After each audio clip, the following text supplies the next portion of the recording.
আসসালামু আলাইকুম রহমতুল্লাহ। প্রিয় দর্শক, গাজীপুরের মাওনায় ইমাম সাহেবের মেয়েকে উদ্ধার করার পরে বেরিয়ে এসেছে প্রিয় দর্শক চাঞ্চল্যকর তথ্য। প্রিয় দর্শক, আজকে আপনাদেরকে সরাসরি সেই মেয়ে যার নাম ফারিয়া, যাকে অপহরণ করা হয়েছিল প্রিয় দর্শক, সেই ফারিয়ার মুখ থেকে আপনাদেরকে জবানবন্দি শোনাবো যে আসলে মূল ঘটনা কি ঘটেছিল। আপনাদেরকে বলবো ধৈর্য সহকারে ভিডিওটি সম্পূর্ণ দেখেন, শেয়ার করে সত্যটা সবার মাঝে উন্মোচন করে দেন।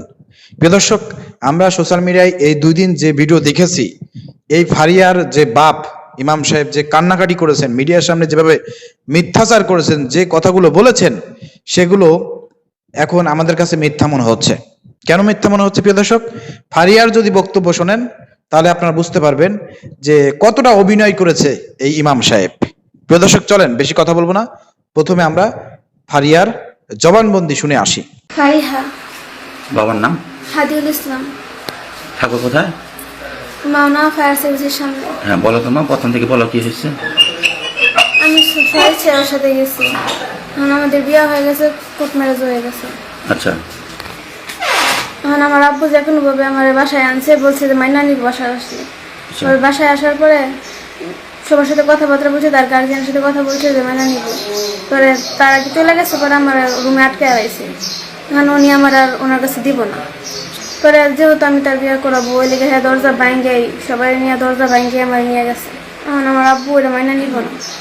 আমি চাই উনি মাইনা নেকে দেন, কারণ কতগুলো মানুষ শুধু আমার জন্য তাদের জীবন বিপন্ন, 4 জন তো অলরেডি জেলেই আছে। তাহলে তোমার সৎ চাই গেছো তুমি? জি। প্রিয় দর্শক, আপনারা শুনলেন এখানে ফারিয়া সাংবাদিকদেরকে জবানবন্দি দিয়েছে এবং তিনি এখানে স্পষ্টভাবে বলেছেন তাদের মধ্যে প্রেমের সম্পর্ক, কোর্ট ম্যারেজ হয়েছে এবং তিনি যাদেরকে অলরেডি গ্রেপ্তার করা হয়েছে, 4-5 জনকে গ্রেপ্তার করা হয়েছে প্রিয় দর্শক, তাদের পক্ষে তিনি সাফাই গাচ্ছেন এবং তিনি তার বাপকে দোষ দিচ্ছেন এবং তার বাপকে নাকি তিনি বলেছেন মেনে নেওয়ার জন্য, কিন্তু তার বাপ মেনে নেয় নাই। মেনে নেওয়ার আশ্বাস দিয়ে তাদেরকে বাড়িতে আনার পরে মেয়েটিকে আটকে রাখছে। পরবর্তীকালে ওই ছেলেটি লোকজন নিয়ে এসে দরজা ভেঙে তার স্ত্রীকে উঠায় নিয়ে গেছে। আমরা ভিডিওতে দেখেছিলাম, সেখানে ইমাম সাহেব কান্নাকাটি করেছিলেন এবং বলেছিলেন যে ওই আবিদ নামের ছেলেটি নাকি তার গলায় পিস্তল ঠেকিয়ে তার মেয়েকে জোর করে তুলে নিয়ে গেছে। মেয়ে নাকি তার বাপকে জড়ায় ধরেছিল, যাইতে চায় নাই। দেখছেন, কিন্তু মেয়ে কি বলতেছে এখানে প্রিয় দর্শক? সম্পূর্ণ উল্টো বলতেছে। এই হচ্ছে অবস্থা। আসলে আমরা প্রথমে যাচাই বাছাই না করেই মানুষের প্রতি আমাদের আবেগ তো বেশি একটা, মানে কি বলবো, ইমাম সাহেব এমনি আমাদের দুর্বলতা ইমাম সাহেবের প্রতি।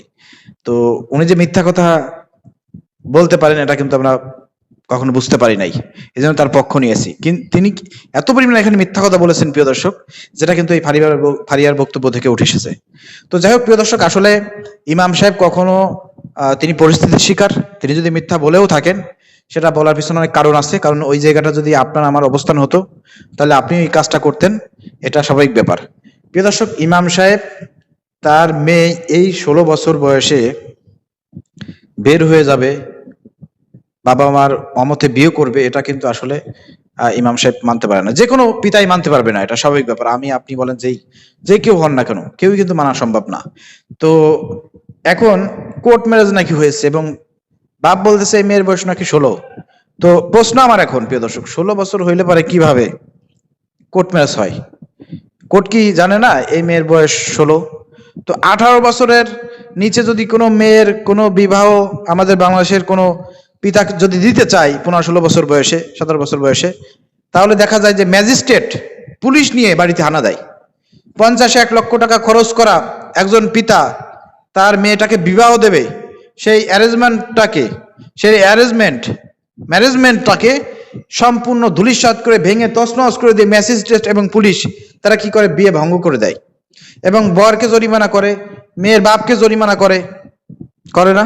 আমরা দেখেছি প্রিয় দর্শক, একটা শুভ কাজ, হালাল জায়েজ কাজ পিতা করতে গেছে, সেখানে বাধা প্রদান করছে প্রশাসন, সেখানে আইন বাধা প্রদান করছে, কারণ মেয়ের বয়স হয় নাই। অথচ দেখেন এই মেয়ের বয়স 16 বছর, তাকে একজন ছেলে তুলে নিয়ে যায় হোক আর প্রেমের ফাঁদে ফেলে হোক, তাকে কোর্ট ম্যারেজ করালো। কোর্ট তাকে ভালোভাবে যাচাই বাছাই করলো না যে এই মেয়েটার বয়স কত, তার বাপ মা আছে কিনা, বাপ মার অমতই আছে কিনা। এখানে বাপ মার কোনো খোঁজ খবর নিল না, পরামর্শ নিল না, বিয়ে পড়াই দিল। এ কেমন আইন বলেন তো?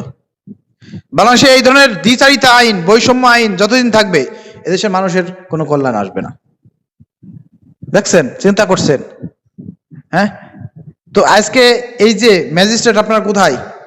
আজকে যে এই মেয়েটিকে জোর করে হোক আর প্রেমের ভয় ভীতি দেখিয়ে হোক, যেভাবে ফাঁদে ফেলোক, এই মেয়েটিকে যে বিবাহ করলো, কোর্ট থেকে যে বিবাহ করলো, কিভাবে করলো এটা তদন্ত করা উচিত। পুলিশ প্রশাসন উচিত কম বয়সী মেয়েকে বিবাহ করার কারণে ওই আবিদকে গ্রেপ্তার করা। এখানে হ্যাঁ, বাপ মিথ্যা অনেক কিছুই বলছে, কারণ বলার দরকার ছিল তার, এই জন্য সে বলছে। মেয়ে, তার যে বয়স, মাদ্রাসায় পড়তো, তাদেরকে যে প্রেমের ফাঁদে ফেলে বিয়ে করছে এটা তো সবাই জানে। মেয়েটা আবেগী হয়ে এই কাজগুলো করেছে, এই বক্তব্য সে আবেগী হয়ে দিয়েছে, কারণ এই বয়সটায় আবেগিক কাজ করে। তখন এই প্রেমের কারণে অনেক বাপ মাকে পর্যন্ত ত্যাগ করে মেয়েরা। এই বয়সটা এমন একটা আবেগী বয়স। তো এই জায়গা থেকে বাপ মা কিন্তু বুঝতে পারে যে মেয়েটি ভুল করতেছে, কিন্তু মেয়ের কাছে মনে হয় যে বাপ মায়ের সব ভুল, সবকিছুই আমার হচ্ছে এই পরপুরুষ প্রেমিক হচ্ছে সবকিছুই আমার। তো সেই জায়গা থেকে বাপ মা এই ধরনের আচরণ করতেই পারে, এবং সে তার মেয়েটিকে সেভ করার জন্য, এইসব আউল ফাউল ফুলাফানের কাছ থেকে রক্ষা করার জন্য সে এই ধরনের চেষ্টা করছে এবং করবে, এটা স্বাভাবিক ব্যাপার, তাই না? তো এখন প্রিয় দর্শক, আমার কাছে কথা হলো যে যদি পিতা একদম সঠিক জন্ম নিবন্ধনের কার্ড দেখিয়ে পুলিশ প্রশাসনের সহযোগিতা চায়, যে 18 বছর আগে তো আপনার কোনো মেয়ে বিবাহ হতে দেন না, তাই না? তো তাহলে কিভাবে আমার মেয়ে 16 বছর বয়স কিংবা 17 বছর বয়স কিভাবে কোর্ট ম্যারেজ হলো? এটা অবশ্যই এখানে অনেক কিছু আছে। এভাবে সে বলতে পারে সবকিছু, এভাবে বলে সে ন্যায় বিচার পেতে পারে। এবং তার মেয়ে এখন তো আবেগে পড়ে আছে, এখন সে এই ধরনের বক্তব্য দিচ্ছে। এখন মেয়ের বাপ ইমাম সাহেব মিথ্যা বললেও ভুল অনেক কিছু বলেছে, কারণ বলার পিছনে অনেক কারণ আছে। আমরা বুঝতে পারতেছি, আপনারাও বুঝতে পারতেছেন বিষয়টা, যে আসলে কেন বলেছে। কারণ তার মেয়ে লালন পালন করেছে, এত বড় করেছে, তার মেয়ে একটা ভুল করেছে, ভুল করতেছে, এটা তো সে চোখ বুঝে মেনে নেবে না, তাই না? তো যাই হোক প্রিয় দর্শক, আপনারা বুঝতে পারতেছেন সবকিছু। এখন আমরা পুলিশ প্রশাসনের দৃষ্টি আকর্ষণ করছি, এবং মূলত এই মেয়েটিকে প্রেমের ফাঁদে ফেলিয়েছে, প্রেমের জালে মানে জড়িয়েই কিন্তু এই অঘটন ঘটিয়েছে এই ছেলেটি। অতএব এই মেয়েটার কথা শুনে কেউ আবেগ আবৃত হয়েন না, এবং মনে করেন না যে বাপ ভুল অথবা বাপের কথা সঠিক না, বাপ মিথ্যাচার করেছে। এইখানে যদি আপনি হইতেন, আপনিও একই কাজ করতেন। অতএব আমরা চাই যে এই বিয়েটা ধর্ষণ হিসেবে এই ছেলেটাকে করা হোক।